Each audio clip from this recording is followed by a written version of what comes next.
Et on se retrouve dans la deuxième partie de cette interview. Si tu n'as pas vu la première partie, je t'invite à faire pause et aller la regarder en premier parce que tu vas pas comprendre sinon tout le contexte de tout ce dont on a parlé en fait dans la première partie.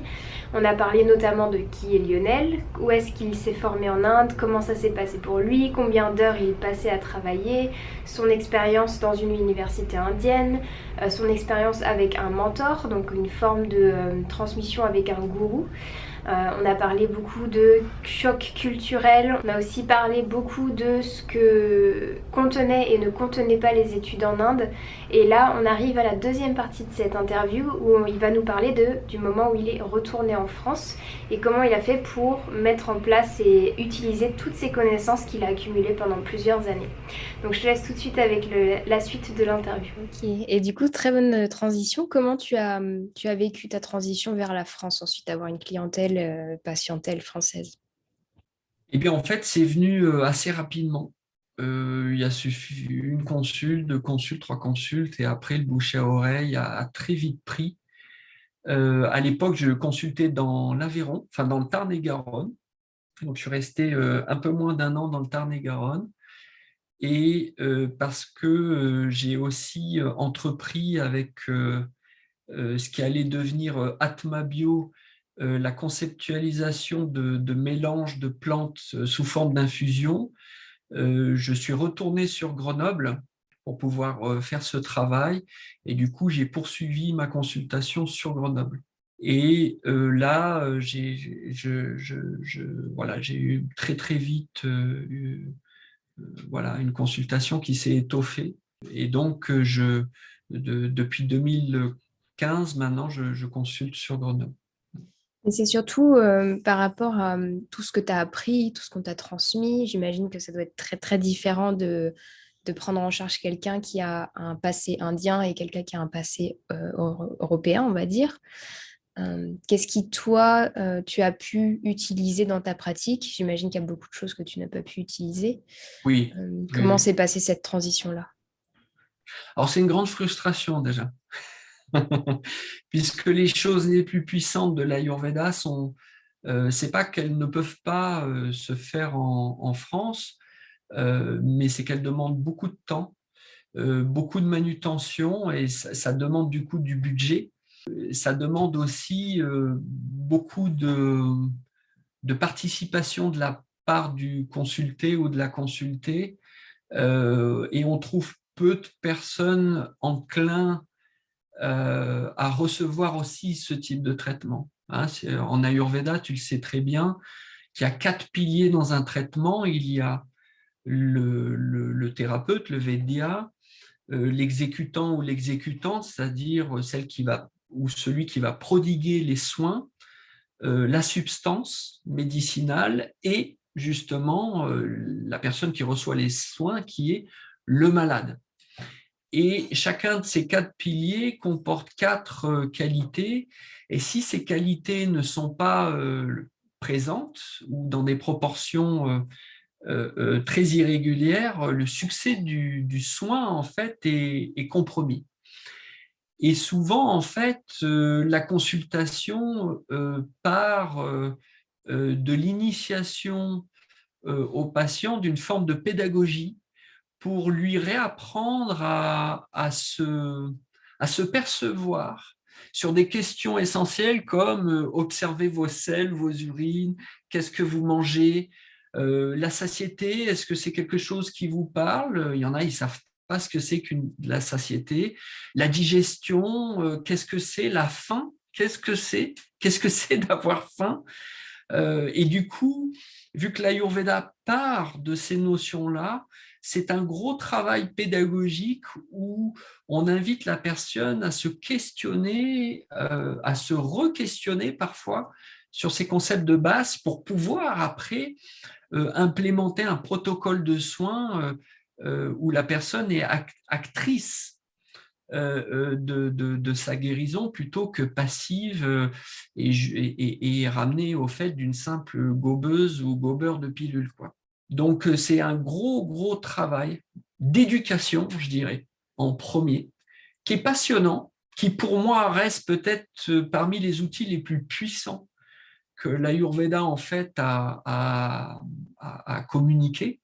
Et puis derrière, effectivement, il y a le besoin de traduire certaines choses de la culture indienne à notre culture, outre le fait que les principes de base de l'Ayurveda sont de toute manière universels.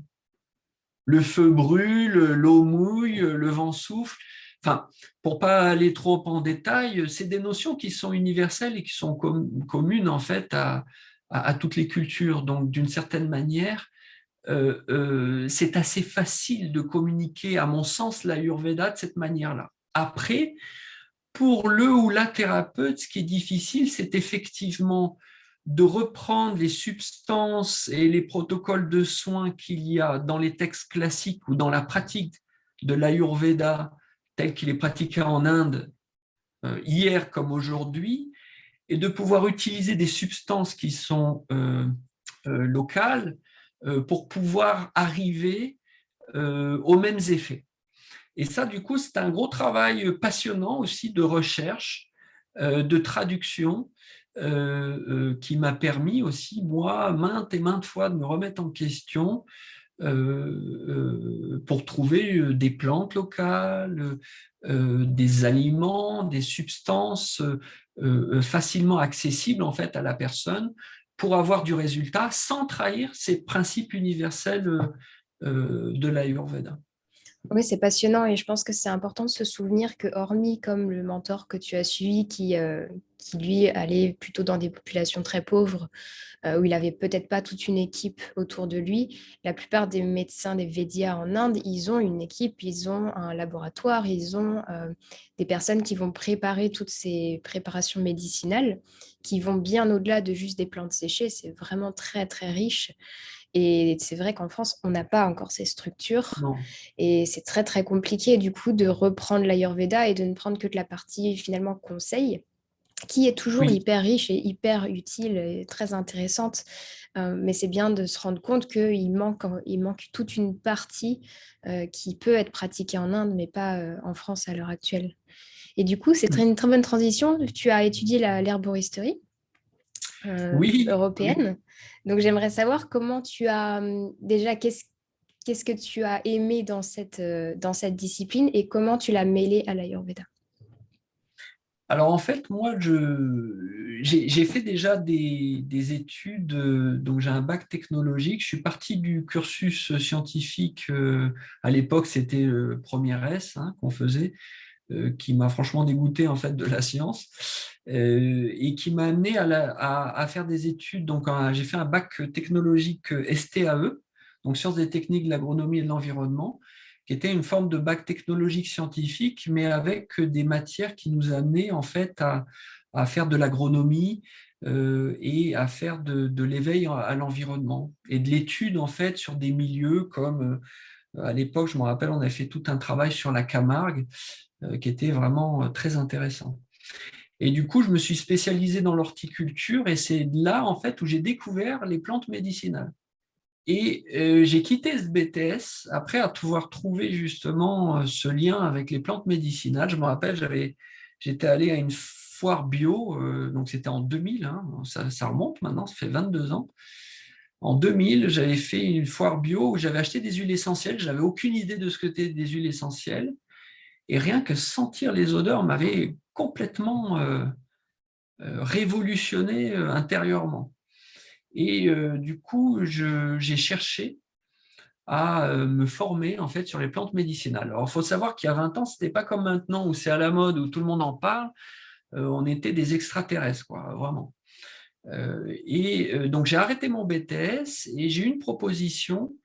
Et cette proposition, c'était la mise en place en fait du jardin des simples, donc un jardin type moyenâgeux sur le thème des plantes médicinales au musée des arômes et du parfum à Graveson, donc qui est toujours tenu par Nelly Grosjean et puis sa maman aussi Irène Grosjean, avec qui du coup j'ai étudié. Alors là, j'ai étudié directement, non pas en cours, mais directement en maître à élève, donc initié par Irène et par Nelly.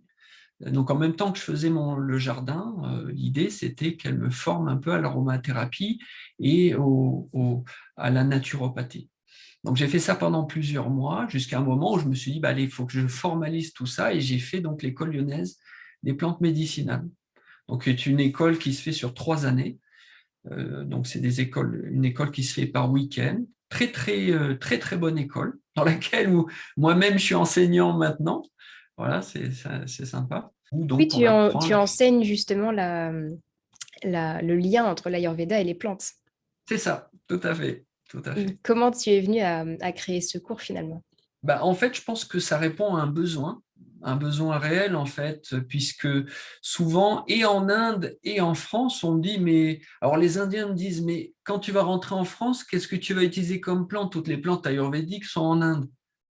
Et là, je les regarde, je dis, mais non, en fait, l'Ayurveda, elle est de partout, et c'est pas parce que cette plante, elle est indienne que elle est plus ayurvédique qu'une plante qui pousse en France.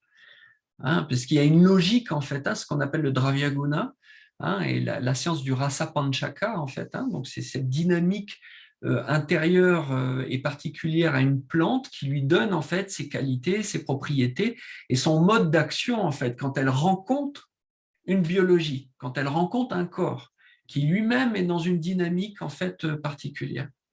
Donc ça, c'est la science de base du Dravyaguna, et elle n'est pas vraiment conçue de cette manière dans les études académiques en Inde. C'est pour ça que mes amis indiens Vedya me disent, mais comment tu vas faire en France? Et quand je vais en France, beaucoup de personnes qui avaient fait des études en Ayurveda me disent, et qui me posaient la même question. Et là, je me dis, mais il y a un truc qui ne va pas.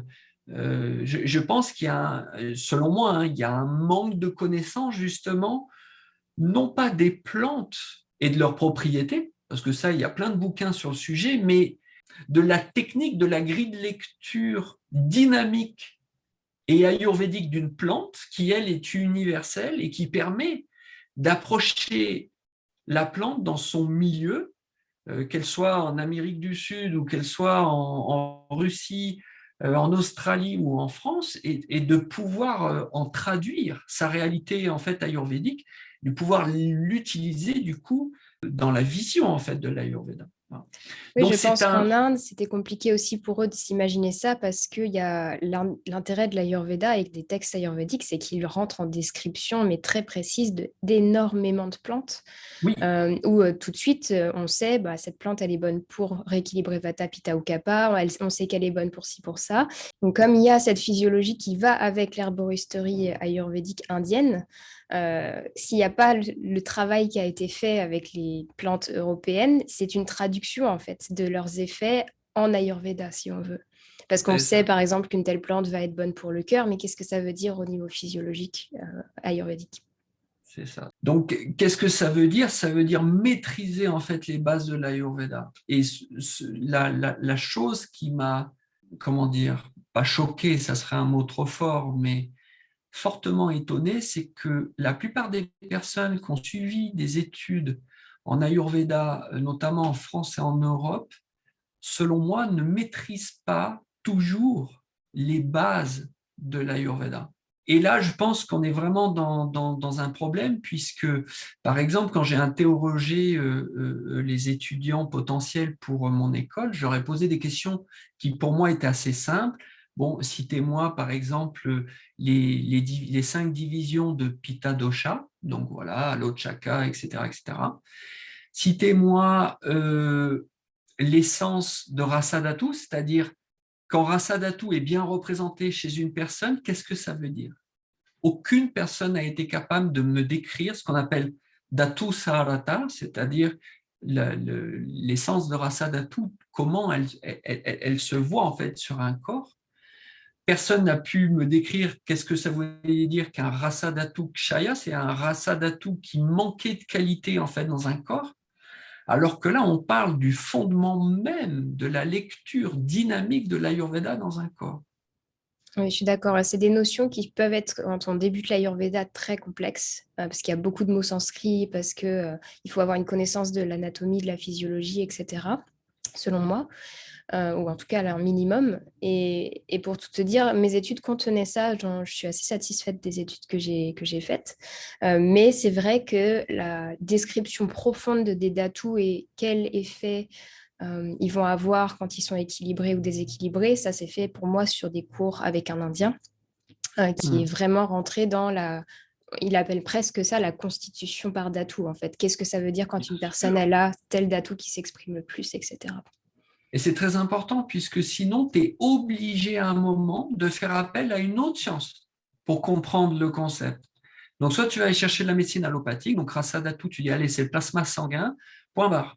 Et du coup, en partant de là, en fait, bah, tu pars de tout et de rien. Parce que du coup, tu ne te remets plus en question sur ce que c'est que Rasa Datou et qu'est-ce que l'Ayurveda explique par cette notion de Rasa Datou. Mais vu que toute l'Ayurveda se base sur ces notions essentielles, si tu ne les maîtrises pas, c'est difficile du coup de concevoir un Ayurveda qui ne fait pas appel à des notions soit de médecine chinoise parfois ou de médecine allopathique pour essayer de combler les vides, parce que pour la personne qui est en apprentissage, ça n'a aucun sens. Ça n'a aucun sens parce que dans la manière où c'est transmis, la personne qui le transmet elle-même n'y trouve aucun sens et aucun effet pratique. Et pour la lecture des plantes médicinales, c'est exactement la même chose. Du coup, j'insiste sur le fait que les bases de l'Ayurveda, aussi redondantes soient-elles, sont en fait des notions qui doivent être connues sur le bout des doigts et qui ont toujours un sens pratique.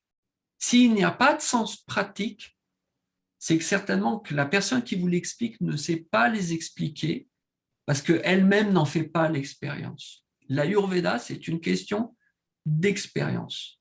Et du coup, toutes ces questions, ah, mais les plantes en Inde, en France, et comment tu vas faire?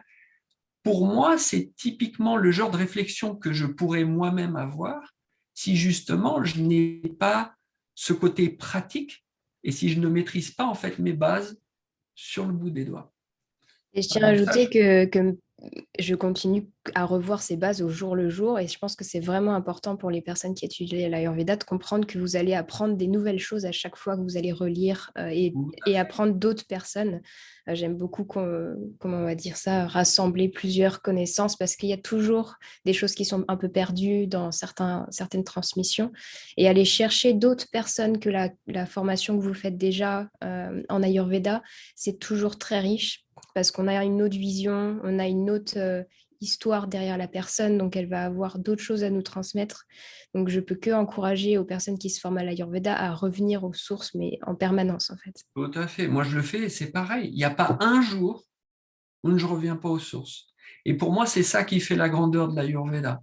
Si c'était une simple science et que du coup, voilà, on connaissait tout sur tout, on irait simplement dans les détails. Et pour moi, de se perdre dans les détails, c'est de se mettre dans des voies sans issue. Alors que quand on revient aux sources et que constamment on s'aperçoit qu'on peut trouver encore plus d'espace dans ces notions de base, du coup, ça vient éclairer toute l'arbre, en fait, de cette connaissance très vaste qu'est l'Ayurveda. Et ça remet tout en perspective, en vérité. Voilà. Et tu vas pouvoir me dire potentiellement ton avis sur la question, mais parfois c'est très compliqué pour moi de voir qu'il y a autant de personnes qui essayent de valider l'Ayurveda via la science moderne, donc via des études scientifiques.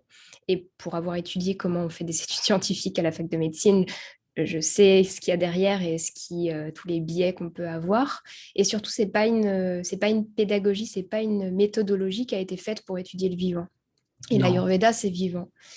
Et je trouve ça dommage que vraiment beaucoup de praticiens se basent beaucoup là-dessus et qui se disent, ah oui, mais du coup, j'ai trouvé cette étude qui confirme si ça ou ça. Mais en fait, il n'y a pas besoin de cette étude s'il y a eu l'expérience qui a été faite finalement. bien sûr, parce qu'en Ayurveda, c'est toujours une question de ça dépend.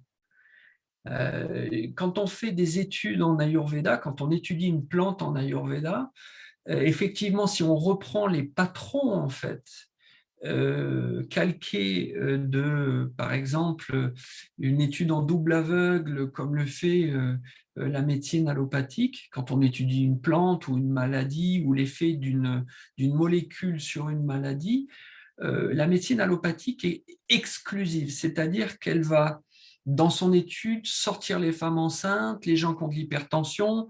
Elle va prendre une fourchette d'âge, par exemple, je sais pas, de 25 ans à 35 ans.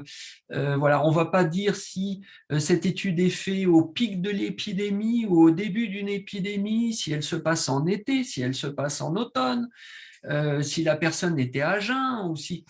En fait, généralement, c'est plutôt exclusif. Alors qu'en Ayurveda, au contraire, tout est inclusif. Ça va être une femme qui peut être enceinte, qui a 35 ans, qui a déjà eu un enfant, qui est de constitution Pitta et qui est dans une Vikruti Vata Pitta, par exemple, dans la saison d'été, et qui a telle diète, qui a telles habitudes.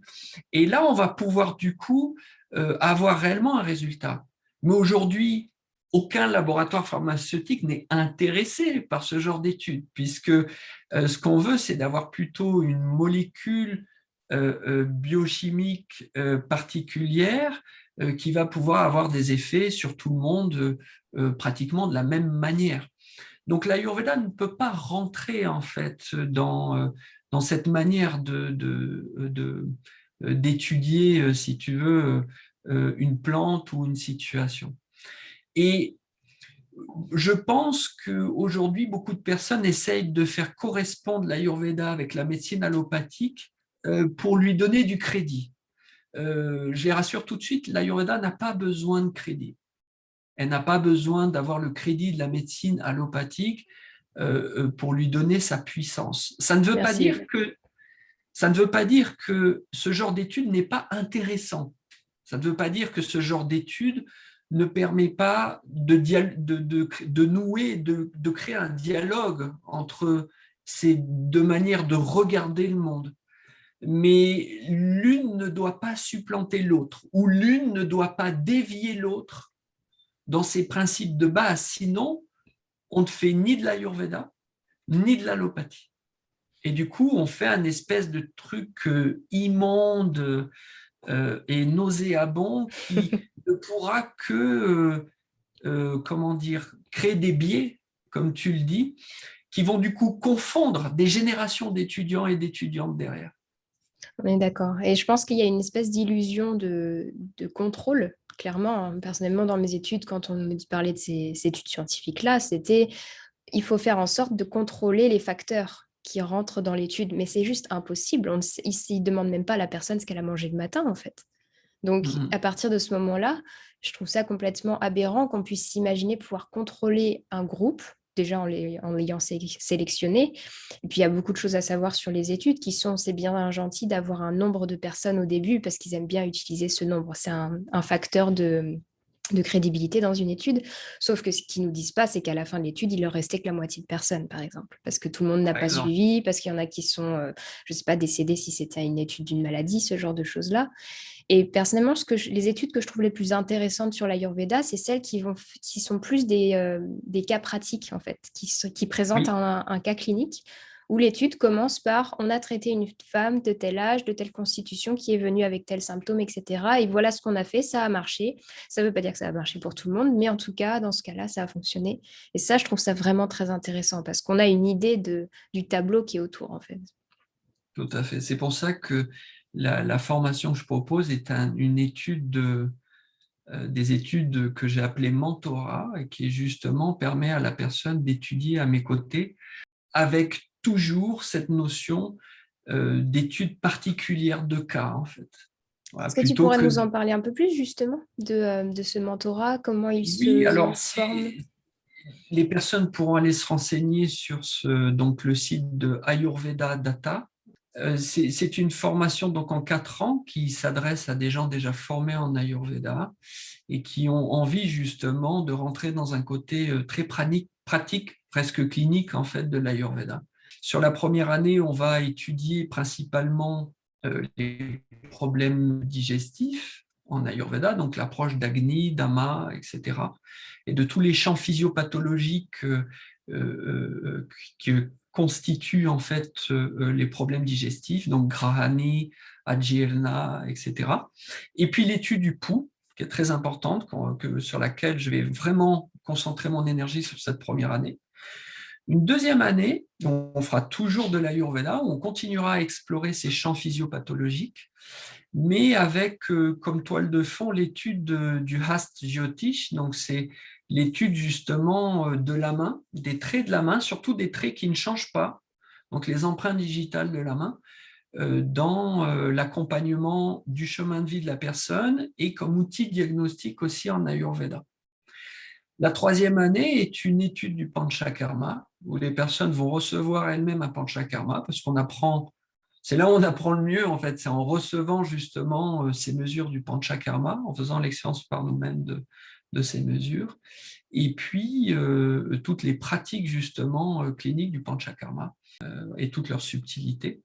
Donc ça, c'est la troisième année. La quatrième année, on continue bien sûr dans ces années toujours à faire de l'Ayurveda et de faire des études de cas, etc. Et la quatrième année, on ouvre ça à la santé de l'habitat, donc avec l'étude du Vastu et de la géobiologie, pour pouvoir accorder les gens avec l'énergie de leur habitat, de leur lieu de vie, en fait. C'est vraiment, Donc vraiment voilà en très bref. riche. Et je vous mettrai le lien vers le site en description, quoi, vous puissiez aller voir pour si vous voulez plus d'informations là-dessus. Donc, tu nous as dit rapidement, ça s'adresse à des personnes qui sont déjà Oui. formées à l'Ayurveda. Comment tu sélectionnes les personnes qui rentrent dans le mentorat? Alors, c'est des gens qui sont déjà formés à l'Ayurveda et qui pratiquent déjà au moins depuis 1 an en consultation. Voilà. Après, j'étudie chaque dossier, bien sûr, mais je préfère privilégier quelqu'un qui a déjà une expérience personnelle en fait de consultation. Ensuite, je fais un petit examen théorique puisque justement, on n'a pas tous les mêmes formations, on n'a pas tous les mêmes études et je veux voir un petit peu où en est la personne. Donc ça, c'est quelque chose que je fais par Zoom, par exemple, que j'ai fait par Zoom. Et puis après, il y a un interview en direct avec moi où on discute. On discute un peu des attentes de la personne, de mes attentes aussi à moi, de ce qu'est aussi Ayurveda Data, puisque la vision d'Ayurveda, c'est un centre de ressources pratiquement sous la forme universitaire où j'aimerais que les gens qui viennent étudier aussi y participent, parce que je n'ai pas envie d'être le seul et l'unique enseignant dans cette structure, je n'ai pas envie d'être le seul et l'unique dépositaire de cette structure, et j'ai envie que ce soit quelque chose qui vive pour l'Ayurveda, en fait. Donc voilà, de s'accorder là-dessus. Et puis enfin, il y a une sélection aussi à l'intuition, aussi au feeling, voilà. Et donc, je prends une petite section de maximum 10 personnes. Voilà, donc là, la première session va commencer là fin janvier. Donc, le batch 2022 est complet et va s'ouvrir une nouvelle session, un batch 2023 à partir du 13 avril 2022. Les gens vont pouvoir poser leur candidature pour commencer une nouvelle session en 2023. C'est très, très complet et merci beaucoup d'avoir créé ce mentorat. J'encourage vraiment tout le monde à au moins aller se renseigner pour voir si c'est quelque chose qui leur parle. Parce que comme tu le dis, je pense que c'est très important d'avoir un feeling qui passe bien avec la personne. Parce que bon, passer 4 ans ensemble, c'est quand même important. Il y a vraiment cette côté pluridisciplinaire que tu as voulu apporter et je trouve ça vraiment très riche. Je voudrais terminer sur des conseils pour des personnes qui veulent se lancer dans les études d'Ayurveda, donc qui n'ont pas déjà une pratique, etc. Donc ton mentorat, si jamais ils ont déjà commencé à étudier et à pratiquer. Mais si ils veulent explorer l'Ayurveda ou commencer, est-ce que tu conseillerais d'aller en Inde? Est-ce que tu conseillerais plutôt les formations françaises? Quels seraient les conseils que tu donnerais à quelqu'un qui veut se lancer? Alors, le conseil de base, c'est, je pense, et peut-être je suis un peu trop rigide à ce niveau-là, mais je dirais que l'Ayurveda, comme toute discipline thérapeutique, c'est pour moi une vocation. Voilà, si c'est quelque chose qui vous parle pas déjà dans les tripes ou que vous n'avez pas déjà spontanément l'envie de servir les autres, d'être à l'écoute, d'apporter du soin, de ce rapport à l'environnement, ce regard sur la nature, cette envie de collaborer en fait avec le vivant. Si c'est pas une vocation, bon, au pire ça peut être, enfin au mieux ça peut être au pire ça peut être une reconversion et pourquoi pas. Mais je pense qu'il y a une question de vocation qui est essentielle. Déjà, premièrement. Surtout vu ce que Après, tu nous as décrit par rapport aux études en Inde, où ça demande d'avoir une passion qui est déjà présente. ah oui, oui, Sinon, oui. pour De toute tenir, c'est façon, compliqué. s'il n'y a pas ça qui est présent, on n'y reste pas. C'est pas possible. C'est pas possible. Hein. Aller en Inde, c'est quelque chose. C'est quelque chose qui laisse des traces et on ne revient jamais vraiment de l'Inde. Il y a toujours une partie de nous qui y reste. C'est 6 ans loin de sa famille, c'est 6 ans loin de ses amis, loin aussi de sa culture. Donc il faut que ça soit une vocation. Il faut être hautement motivé. Les études ne sont peut-être pas, selon moi, des plus adaptées à un contexte occidental, mais ça ne veut pas dire que en faisant ces études, vous n'êtes pas en capacité de traduire ce que vous avez reçu en Inde dans un contexte occidental. Mais ça demande énormément de travail, beaucoup de confiance en soi. Voilà, donc ça, il faut être aussi capable de le fournir. Ce qu'apporte l'Inde, c'est le contexte culturel. Voilà, l'Ayurveda, si elle a évolué, si elle est née, on va dire, en Inde, c'est pas pour rien. Donc là, on est baigné dans une ambiance qui est propice à accéder à tout un tas de connaissances dont on n'a absolument pas accès, non seulement avec les livres, mais avec les études qu'on fait en Europe, d'accord, même si elles sont données par des Indiens. Voilà, on ne peut pas, voilà, si on ne peut pas se décrocher de ce contexte-là de l'Inde. Voilà, rien que le contexte est déjà un gourou en soi, en fait, hein, déjà un maître en soi. Donc voilà pour ce que je pense des études en Inde. Il faut être curieux, il faut travailler beaucoup. Et derrière, ça vous fait toucher des choses que vous ne toucherez jamais ailleurs. Ça, c'est une évidence. Après, je ne connais pas trop les formations en France et en Europe, donc je ne pense pas être le mieux placé pour en parler. Mm.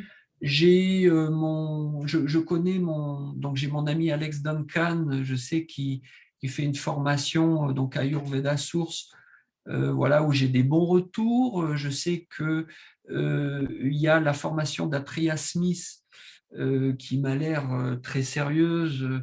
Avec quelqu'un qui a donné sa vie à l'Ayurveda et avec lequel du coup j'ai beaucoup de respect, mais je ne pourrais pas en dire plus. Je sais qu'il y a d'autres formations, notamment Ayurveda Conscience à Paris, je crois que c'est celle que tu as faite, qui me semble aussi très bien faite. Mais je n'ai pas d'appréciation de ces écoles. Vu que je n'ai pas été formé en France, c'est difficile pour moi d'être vraiment objectif sur ces formations. Donc là, je pense que tu es mieux placé que moi pour pouvoir en parler. De ce que je vois en tout cas, et là je reviens sur ce point, peu importe l'école que vous faites, travaillez continuellement les bases. Très bon conseil. Des fois c'est génial, on trouve ouais, la plante qu'on connaissait pas et qui du coup fait ceci, qui fait cela, et on a l'impression, voilà, on a l'impression que ça fait notre journée et que ça va faire nous un super thérapeute. Ça n'a rien à voir avec le fait que chaque jour qui passe, vous puissiez observer, reconsidérer ces bases essentielles que sont l'Ayurveda et de vous émerveiller de leur puissance et de leur qualité pratique et de ce que ça peut aider en vous à transformer en fait pour une meilleure collaboration avec le vivant et la nature. Voilà. Ça serait mon Oui. conseil. Merci beaucoup. Et je précise aussi que vous avez un système hybride dans le sens où il y a beaucoup de formations en Europe et en France qui proposent des stages en Inde pour approfondir certaines notions ou pour être beaucoup plus dans la pratique, notamment à Jamnagar. Donc, si jamais c'est quelque chose qui vous intéresse, vous pouvez faire des stages en hybride en fait ou des formations en hybride.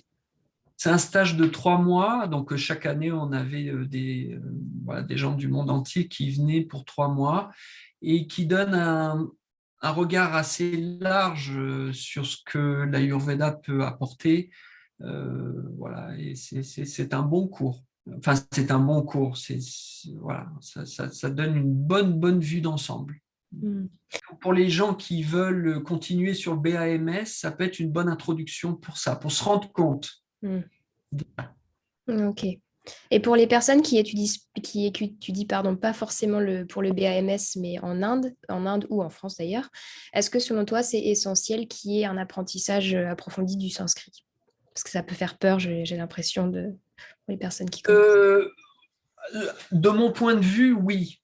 Oui, parce que le sanskrit, aujourd'hui, si tu veux, quand tu as des textes, par exemple, je vais t'en montrer un, là j'en ai un sur, là par exemple, là on a la Sharangadhara Samhita, qui est un texte tantrique du XIIIe siècle. Donc c'est un texte moins connu que la Charaka, le Sushruta. C'est toujours une mine d'informations que même dans le BAMS, on n'a pas le temps de rentrer en détail et qui reste des livres d'inspiration. Pour ça, il faut avoir une notion du sanskrit qui permet, si tu veux, de lire entre les mots. C'est pour ça que le sanskrit, on l'appelle Sandha Bhashya. C'est-à-dire, Sandhya, c'est ce qu'il y a entre, ce qui fait la jointure. Bhashya, c'est ce qui est secret entre. C'est-à-dire qu'avec ta propre expérience, tu peux, à la lecture en fait de sanskrit, retrouver l'expérience des anciens. En tout cas, les mots vont te parler dans un sens où toi, tu vas pouvoir mettre en pratique tout de suite en fait ce qui est posé dans ce genre de texte. Donc, pour des gens qui sont vraiment passionnés et qui sont autodidactes aussi dans leur manière de se saisir en fait de la connaissance, ça me semble essentiel. Souvent, les traductions, qu'elles soient anglaises et françaises, sont les traductions de quelqu'un d'autre. Elles sont souvent traduites de gens qui ne font pas d'Ayurveda, qui sont des très bons sanskritistes, comme Michel Angot, par exemple, ou Monsieur Papin, qui ont traduit la Charaka Samhita, mais ils ne font pas d'Ayurveda. Donc, c'est une très bonne traduction, mais derrière, il manque le côté, en fait, pratique, d'accord, qui est difficile dans une traduction à faire émerger. Donc, votre pratique de l'Ayurveda, à un moment, si vous voulez aller en détail, et aujourd'hui, les sources textuelles en Inde restent, pour moi, la première source d'intérêt pour continuer à apprendre sur l'Ayurveda et à développer l'Ayurveda. Puisque contrairement à ce qu'on pense, l'Ayurveda n'est pas une tradition qui est restée intacte au fur et à mesure des siècles. Au contraire, de le dire. Oui. Voilà, elle a diminué dans ses connaissances au fur et à mesure du temps. C'est-à-dire qu'après pratiquement le 13-14e siècle, l'Ayurveda est tombé dans une espèce d'obscurantisme où là, on a perdu énormément de pratiques. Et aujourd'hui, grâce au texte, on essaye de retrouver ces pratiques. Oui, ce que j'aime dans ton approche, c'est que tu ne te concentres pas uniquement sur la Charaka Samhita, la Sushruta, qui sont les textes essentiels de base, mais j'ai l'impression que c'est la Bible, en fait, et que finalement, tout ce qui en sort n'est pas intéressant ou n'a pas lieu d'être étudié. Alors que toute la tradition du tantra que tu intègres dans tes enseignements et du yoga, etc., vont apporter parfois un regard beaucoup plus vaste sur ce que l'Ayurveda a apporté à la vie des individus. Alors avec Charaka Sushruta, on aurait une vie à les étudier parce que même dans ces textes-là, il y a beaucoup de choses qu'on ne sait pas. On ne sait pas ce qu'ils ont voulu dire, on ne sait pas faire, on a perdu les pratiques, on ne sait pas. Donc, contrairement à ce qu'on peut penser, que l'Ayurveda est une science du passé, pour moi, elle n'a jamais été aussi présente et grâce à ces ouvrages qui relatent un passé révolu, on peut donner une perspective d'avenir à l'Ayurveda sans trahir ses traditions, mais au contraire en utilisant ces traditions pour lui redonner en fait ses lettres de noblesse. Et on est encore très loin, très loin de ce qu'a pu être l'Ayurveda en fait il y a de ça plusieurs siècles. Oui, c'est très Aujourd'hui, on n'a intéressant. qu'un pâle reflet de ce que l'Ayurveda est capable d'amener, en fait, dans notre compréhension de la nature et de notre propre corps, en fait. Et pour revenir sur le sanskrit, j'ai pas eu la chance de me former au sanskrit dès le début de mes études. Et là, je suis en train d'apprendre par moi-même, par tout petit bout, par tout petit bout. Et c'est une source de frustration, dans le sens où, en effet, il y a beaucoup de textes en anglais, mais on n'est jamais sûr de la traduction. On est obligé de faire confiance à cette traduction. Et quand c'est impossible pour nous de lire le texte d'origine, c'est vraiment, on manque beaucoup Ouais. d'informations finalement. Alors, et souvent, les traductions en anglaise, c'est souvent des Indiens qui traduisent les sanskrits de l'anglais, donc l'anglais qui n'est pas nécessairement leur langue, et certaines traductions peuvent être catastrophiques. Ah oui, oui. Parfois, on se Ah dit, oui, mais qu'est-ce qu'ils sont en train de dire? C'est juste impossible. Il y a ça, et il y a le fait que la langue sanscrite en elle-même, elle contient de l'information. C'est-à-dire que, si j'ai bien compris, et notamment une des théories de l'origine du sanskrit, c'est qu'elle est basée sur la physiologie humaine et que les voyelles, les lettres qui ont été conçues, l'alphabet sanskrit a été conçu à partir du corps humain, en fait. Donc, rien qu'en étudiant ça, on a déjà une étude de la santé et de la vie. Très c'est bien. ce qu'on appelle l'étude du NAD. Hein, on parle du Nada Yoga, mais c'est l'étude du NAD. Bon, c'est l'étude de la vibration, en fait. Hein, et les lettres, mais comme dans toute langue, il n'y a pas que le sanskrit qui est une langue sacrée, le grec, le latin, même le français peut avoir cette dimension, en fait, ésotérique, en fait, une lecture à un autre niveau. Voilà, et je pense que la langue des oiseaux, par exemple, les alchimistes ou certains poètes à certaines époques ont pris un malin plaisir à cacher une connaissance en se disant, bah, quand certaines personnes seront prêtes, elles seront capables à nouveau de retrouver ces codes secrets, en fait, au travers la lecture. Hein. Tout à fait, la langue n'a pas été créée par hasard et juste en étant parlée comme ci, comme ça. Tout à fait. C'est important de le rappeler. Dernière question que j'aimerais te poser, parce que c'est quelque chose qui me tient assez à cœur dans l'Ayurveda. Quelle place a la spiritualité dans ta pratique et quelle est ta vision justement de l'Ayurveda aujourd'hui par rapport à cette spiritualité védique ou en général?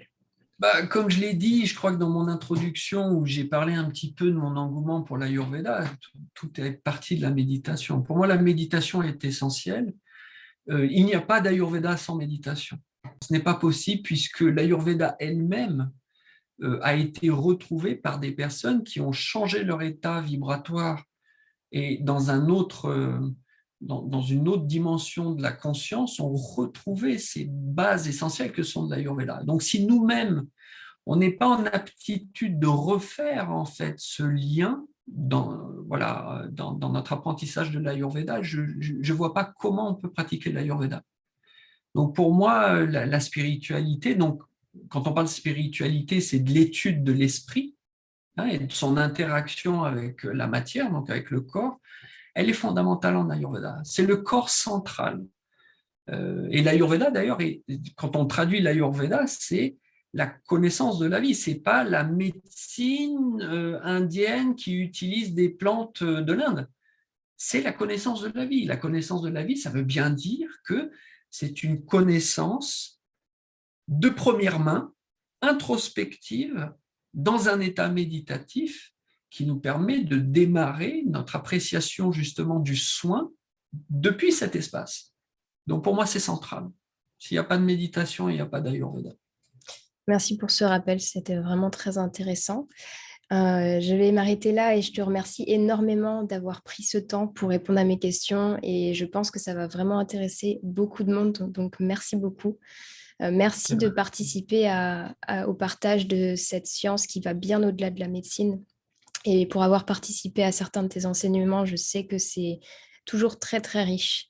Donc, je ne peux qu'encourager les gens à aller regarder ton travail. Il y a plein de manières de travailler avec toi, d'ailleurs, puisque tu enseignes le yoga, tu enseignes l'herboristerie. Donc, je mettrai beaucoup de liens dans la description pour les gens qui seraient intéressés. Encore merci, Lionel.